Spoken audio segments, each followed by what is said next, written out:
દરેક નીતિની સામે કાયદાની રીતે ઊભો રહેતો SSK ન્યૂઝ ચેનલ। નાણામંત્રી નિર્મલા સીતારમણે આજે લોકસભામાં તેમનું બજેટ રજૂ કર્યું હતું। નાણામંત્રી દ્વારા રજૂ કરાયેલા બજેટને લાઈવ નિહાળવા માટે ચેમ્બર્સ ઓફ કોમર્સ ખાતે મોટી સ્ક્રીન મુકાઈ હતી, જ્યાં ઉદ્યોગપતિઓ, વેપારીઓએ બજેટ લાઈવ નિહાળી ચર્ચાઓ પણ કરી હતી।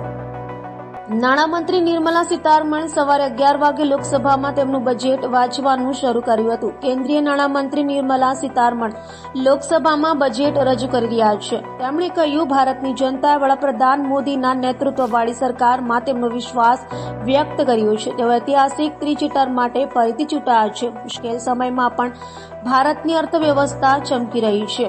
નિર્મલા સીતારમણનું આ સતત 7મું બજેટ છે। તેમણે કહ્યું, સરકારનું ધ્યાન ગરીબો, મહિલાઓ, યુવાનો અને ખેડૂતો પર રહેશે।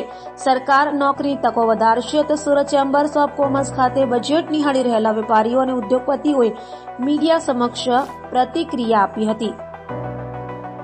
બજેટ આમ તો ખેતી પ્રધાન બજેટ દેખાય છે અને સુરતના બિઝનેસને જો જોવા જઈએ આપણે તો MSME સેક્ટરમાં term loan credit guarantee scheme એટલે 100 કરોડના ફાઇનાન્સ સુધીને આવરી લેવા માટે એક અલગ ફંડનું આયોજન કરવામાં આવ્યું છે।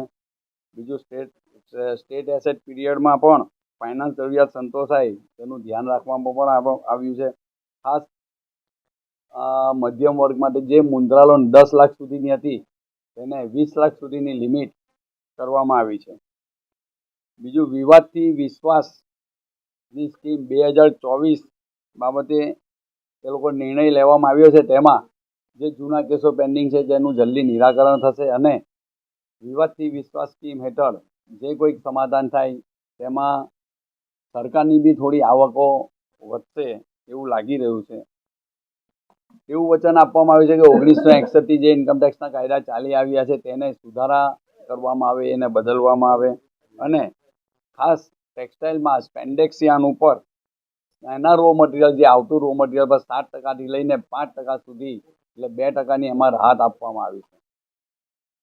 ત્રીજું ઇન્ફ્રાસ્ટ્રક્ચર ડેવલપમેન્ટ માટે બી રાહત છે અને મેઇન ડાયરેક્ટ ટેક્સમાં જે રાહત આપવામાં આવી છે તેમાં પર્સનલ ટેક્સમાં 17,500 સુધીનો નવી સ્કીમમાં ન્યૂ રિઝિમમાં 17,500 સુધીનો લાભ થાય છે પર્સનલ ટેક્સમાં, એ એક મોટી રાહત છે અને સ્ટાન્ડર્ડ ડિડક્શન 50,000થી વધારીને 75,000 કરવામાં આવ્યું છે। આ બધું નવી રિઝિમમાં કરવામાં આવ્યું છે ને આ જે રાહતો આપવામાં આવી છે તેનો ફાયદો અવશ્ય વ્યાપાર ઉદ્યોગ પર થશે। પર્સનલ લોકોની આવકો જે મોંઘવારી જેવું લાગે છે તેના પર પણ આમાં આની અસર પડશે, એનો બી થોડો ફાયદો જાહેર જનતાને અને પબ્લિકને થશે। દરેક નીતિની સામે કાયદાની રીતે ઊભો રહેતો SSK ન્યૂઝ ચેનલ।